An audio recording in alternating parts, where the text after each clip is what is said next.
are joined from Washington by Ms. Ginger Chapman, the lawyer and political analyst, and Mr. Justin Thomas Russell, the Executive Director of the Global Foreign Policy Center. Welcome, and thank you so much for joining me here today.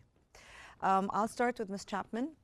As we can see, recent polls show a sharp drop in President Trump's approval ratings, especially among the white voters. What does this decline, do you think, reveal about the public confidence in his leadership? Well, first, thank you, Salma, for having us today, and greetings to your other guests and to your viewers. And what we have seen is a remarkable, almost unprecedented drop in President Trump's approval ratings since January. And this is not just amongst his white voters. This is also amongst the voters that came to Trump during the last election that were unusual. For example, young voters. What we have seen, and what's really remarkable, is this is not just liberal left-leaning polls such as the Washington Post, CNN, Mediaite. These are also right-leaning conservative polls such as Rasmussen. Rasmussen is also showing President Trump has a negative 8 points approval rating overall with the general public. But this is coming down to those identifiable voting blocks. For example, young people, voters aged 18 to 30 have seen the most significant drop in approval for Trump. Back in February, 50% of voters under 30 approved of Trump. That was 1 out of 2, half the voters. And now his approval rating among young people has dropped to 20%. So many voters, young people, Black voters, Hispanic voters that were in the working class that moved from Trump. And Ms. Chapman, why do you think there's this drop? Well, what we are seeing is Trump campaigned on promises to end wars, to focus on America, prosperity at home by guaranteeing peace abroad. And what we have seen is chaos. We've seen chaos in the streets of America with the ICE raids, with protests, with the events in Gaza where the Trump administration quashed free speech protests. And then we've also seen overseas, Trump has funneled money to Israel for their war campaign. We just gave $40 billion to Argentina, which hurt our farmers. So American people are seeing that Trump is spending much money abroad on his foreign projects, and we're seeing chaos in the form of tariffs, rising prices, inflation. So essentially, the American people want Trump to focus on his campaign promises with the prosperity at home rather than creating chaos, conflict, and higher prices abroad, which are now coming back to unrest in the American streets. Yes. Mr. Russell, as I was asking Ms. Chapman, Trump's approval among white voters has reached its lowest point since returning to office. Why do you think is this particular demographic turning away from him now, in your opinion? Well, Selma, it's basically because he's turned his back on the people that elected him. You know, look, a large part of the Trump base were the people that felt like they were underrepresented, that they were disaffected. And now what's happening is Trump has just basically smacked them across the face with everything from, as Ms. Chapman pointed out, bailouts to Argentina. Well, you got your own farmers to deal with here. You've got your own constituents. That's a problem. As Ginger pointed out, we've got chaos here. And the bigger thing about this is, and this is going to be huge, is the tone deaf nature of Donald Trump has basically driven a wedge between the people that got him elected and didn't. The biggest numbers are the moderates and the independents who helped get him elected because he ran on, look, the economy stinks right now. I'm going to make the economy better. He hasn't made the economy better through his tariff tirades, through his basically blindness when it comes to inflation and economic prowess, and the fact that he's got less than a stellar team behind him on his economic policies. This is what is driving the American political climate right now, and it's basically driving his polling numbers into the ground. Ms. Chapman, despite the low approval, voter preferences for Congress still remain closely divided. Why do you think the dissatisfaction with Trump isn't fully translating into broader Republican losses? Well, that remains to be seen. The midterm elections are in 2026. They are a year away, and this is a lifetime in political time. And what we have seen is that the Republicans in Congress are also divided, and Trump has a very interesting coalition. The Republicans that elected him were sort of maverick Republicans. They were anti-establishment. They did not want politics and business as usual. So these were the Republicans that were turning against Lindsey Graham and his warmongering and the military-industrial complex. And we saw Republicans that were more moderate. For example, J.D. Vance and Tulsi Gabbard, who left the Democrat Party to join the Republicans because she was attracted to Trump's message of moderation and peace. And this also highlights that many white Democrat voters who were anti-war, that supported Robert F. Kennedy Jr., voted for Trump on that basis. And now those voters are also disillusioned because they are seeing that once again, Trump ran on a message of peace, and he wound up escalating the wars in the Middle East. We bombed Iran. We are now bombing boats off the coast of Venezuela. This is becoming an increasingly volatile controversy. Many Republicans feel that this is in violation of our Constitution, the War Powers Act, in contravention of congressional approval. We are also seeing Republicans pushing back against Trump's tariffs. Even though the government is closed, several Republicans managed to vote against Trump's tariffs. Also, this Wednesday, this week, the Supreme Court is going to be ruling on the constitutionality of Trump's tariffs, whether he has the authority to impose that. This could make his economic program even more chaotic.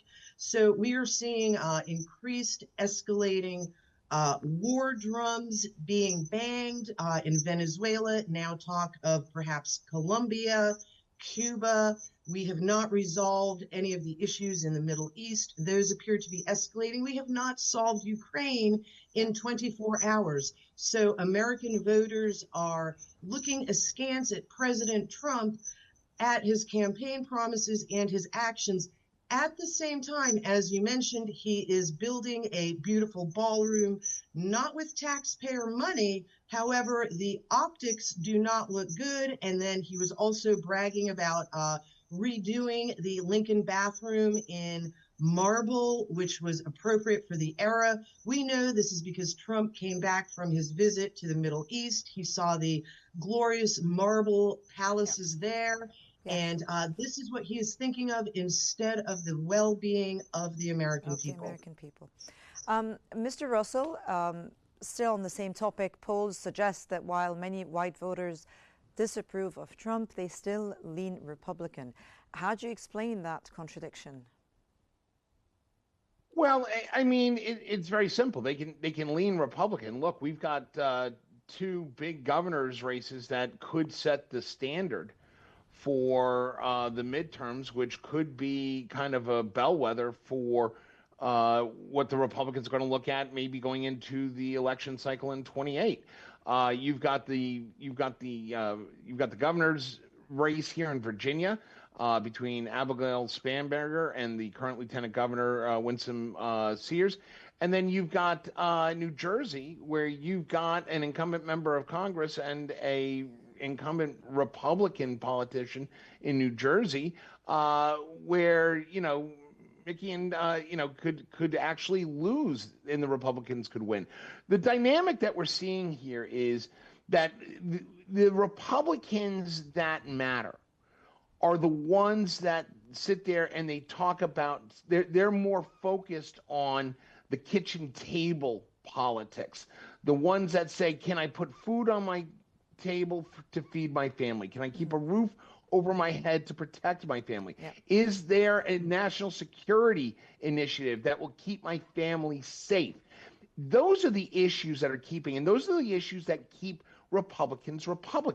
What they cannot deal with is the showboating and the tone deaf and the absolute contradictions in policy, where in one side you are going up in front of a camera saying, I'm going to protect you, I'm going to save you, I'm going to make you richer and more affluent than you've ever thought in your wildest dreams. Yep. And yet, to some of those people who still have to qualify for SNAP benefits, the food stamps program, and they lost their benefits while Donald Trump is having a Great Gatsby ball, that you could not pick a worse opportunity to drive your own party voters away from you, but still stay with the party.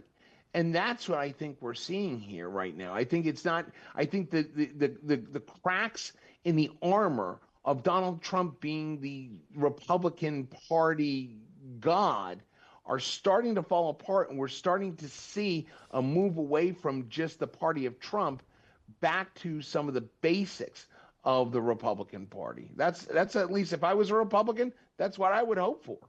Yeah. Ms. Chapman, some analysts link the decrease in popularity to the government shutdown and economic uncertainty. How much do you think of these domestic issues shape how the Americans currently view the president? Well, this shutdown appeared to take the American people by surprise, especially the length, the duration, and the severity of the shutdown. And this to the American people is one more indication that Donald Trump is not omnipotent. He cannot control the government. He cannot control his own Republican Party in Congress.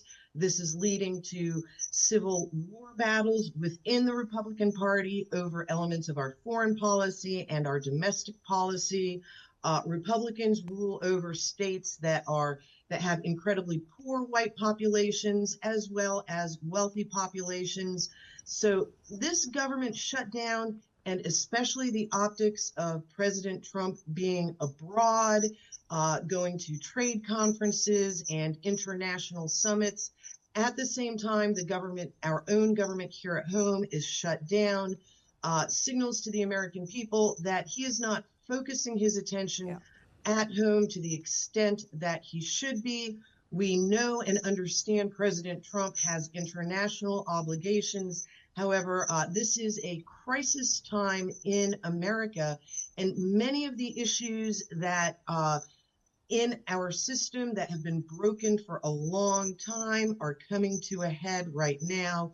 Specifically, our healthcare system is broken. The Affordable Care Act subsidies have been growing out of control. This needs to be resolved.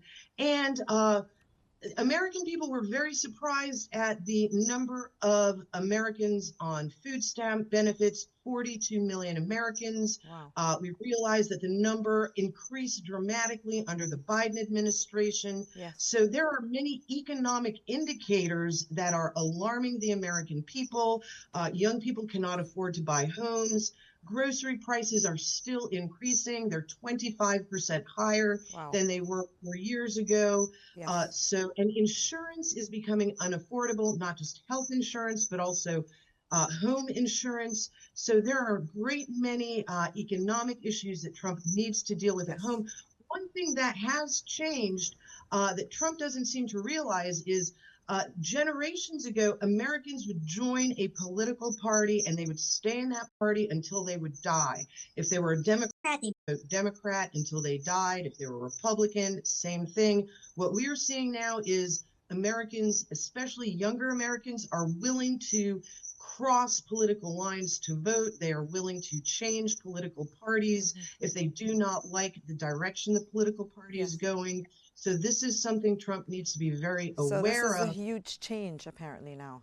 Exactly. All of these voters are loyal to what Trump said, but they're are willing to. Exactly, Salma. Thank you. Yeah.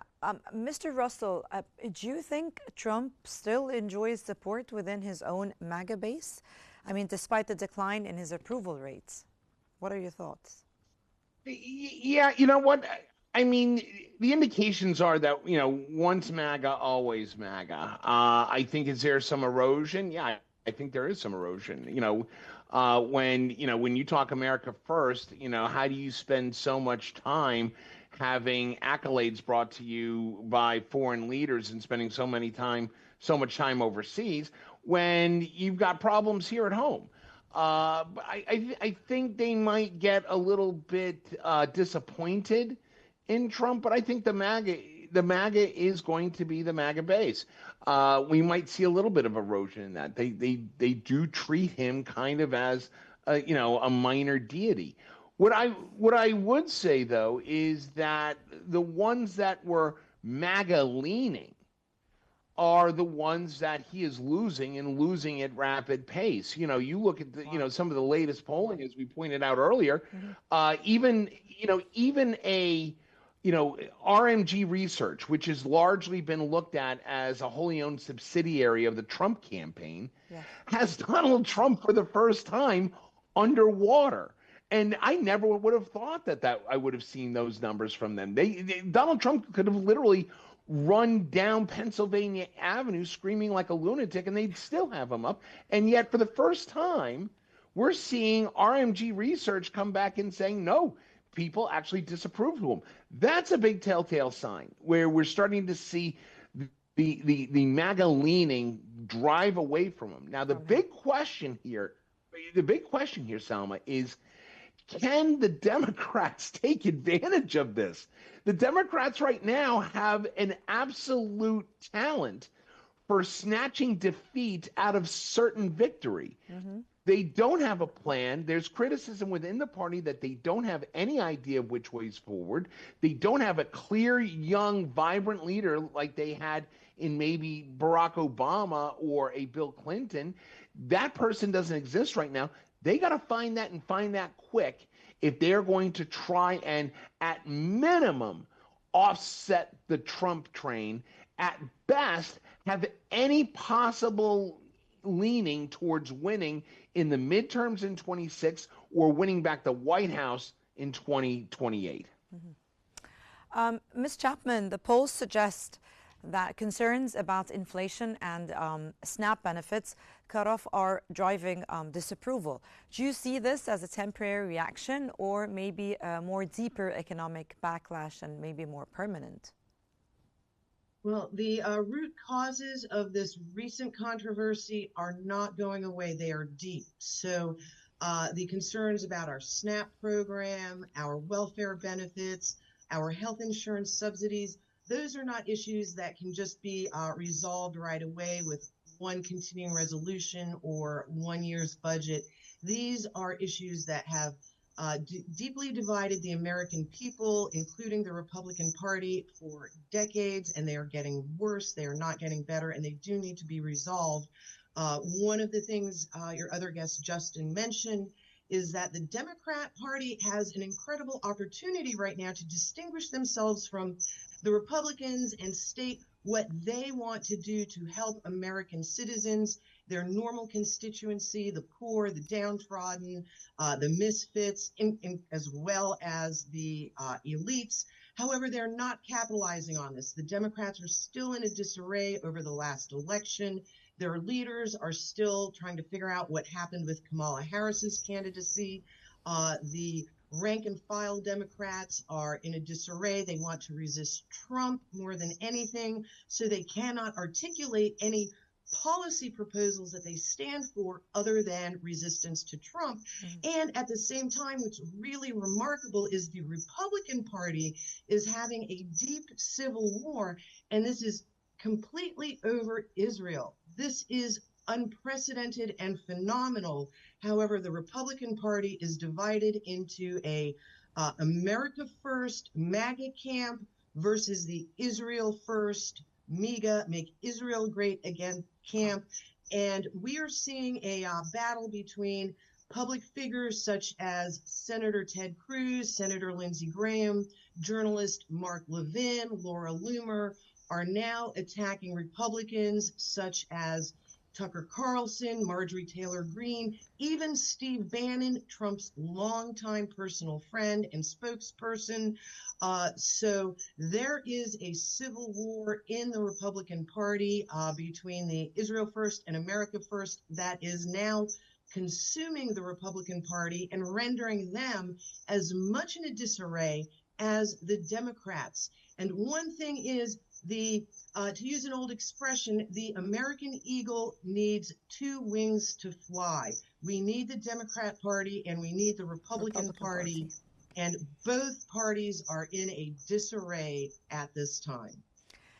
Mr. Russell, how much of this decline do you attribute to economic performance versus the political tone and rhetoric? Well, one kind of leads into the other, Selma. I mean, look, we could say that, you know, in large part, this is economic based. I mean, you know, you talk to any sensible economist here in Washington or even anywhere in the world, they'll tell you that, you know, the economic drivers, such as inflation, are being done because of the tariff tirade. And if you don't have a tariff tirade and you don't have these huge trade wars, particularly with the likes of China and Canada, the economic numbers might be different. We might be in a better economic position. We might not see the inflation, but it's the rhetoric that Donald Trump of look, I'm a deal maker. I can make these deals, and we're getting played on the global stage, and everybody sees it. And as a result of being played, like we saw in the in the Busan meeting last week, Donald Trump didn't walk away there the victor. The victor was Xi Jinping. Xi Jinping has been coming into these, quote, talks with Donald Trump from a position of advantage every single time. And every single time, we don't come back any better. You know, we get little tiny scraps from the table, such as the raw earth, deal. But all in all, we're not seeing any progress to reduce inflation, make the economy stronger, increase our position in the global economy, let alone increase our economic numbers here within the United States. We're not growing manufacturing capability because we don't have the infrastructure or the workforce to do that.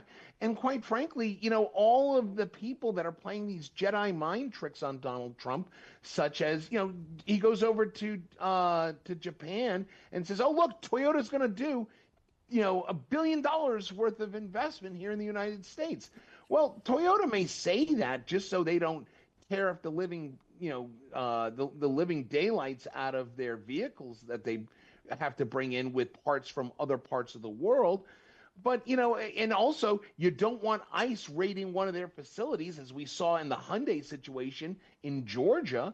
So, we're seeing all of this kabuki dance in economic policy, and it doesn't make sense. It doesn't work, and it's all jazz hands. It's all political theater. We're not going to see a Toyota factory built in the next 2 years under a Trump administration. And the other factor here is they see Trump and his family getting richer and richer and getting richer and richer off the backs of American people. That is going to be a real reality check for not only Republicans that support Donald Trump, but for America as a whole. Yep. We're going to have to atone for this. With that, I'd like to thank Ms. Ginger Chapman, the lawyer and political analyst, and Mr. Justin Thomas Russell, the Executive Director of the Global Foreign Policy Center. Thank you so much for being here with me at In Depth.